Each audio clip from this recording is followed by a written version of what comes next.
ذکر اس be be کا ہے کہ جو بات میں رسول ہیں اور ذات میں بطول ہیں۔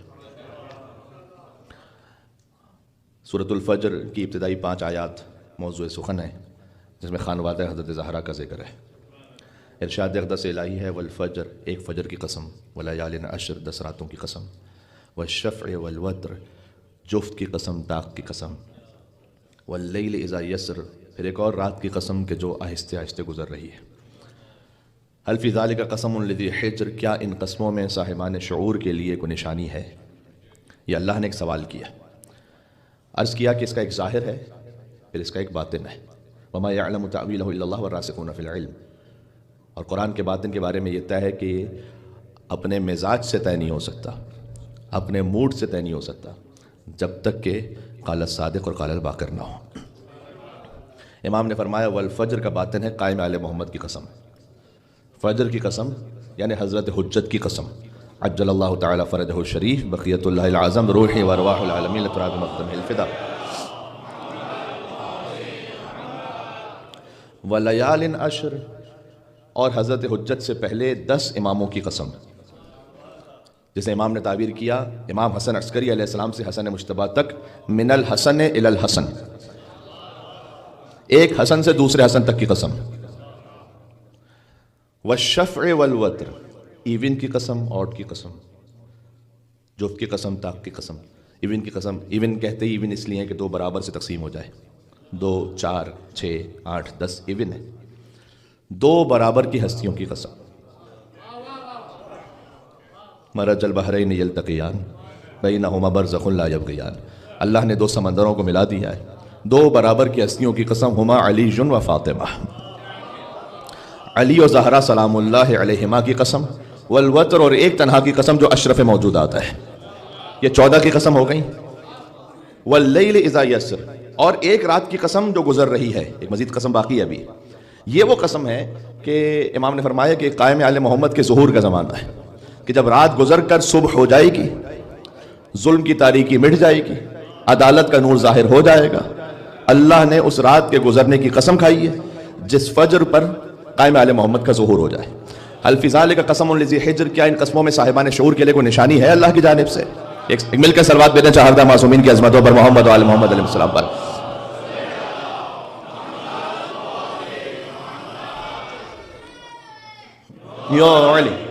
یہاں تک پہنچ کر ہم سمجھتے ہیں کہ ہم نے کل کی گفتگو سے اپنے آپ کو مکمل مربوط کر لیا ہے، اور آج بیان یہاں سے مزید آگے بڑھ رہا ہے۔ یہ 5 قسمیں اللہ سبحانہ وتعالیٰ نے کھائی ہیں، غور فرمائیے گا، یہ اللہ کا نظام ہے۔ دیکھیں، اللہ کبھی زیتون کی قسم کھاتا ہے اور کبھی چاند کی قسم کھاتا ہے۔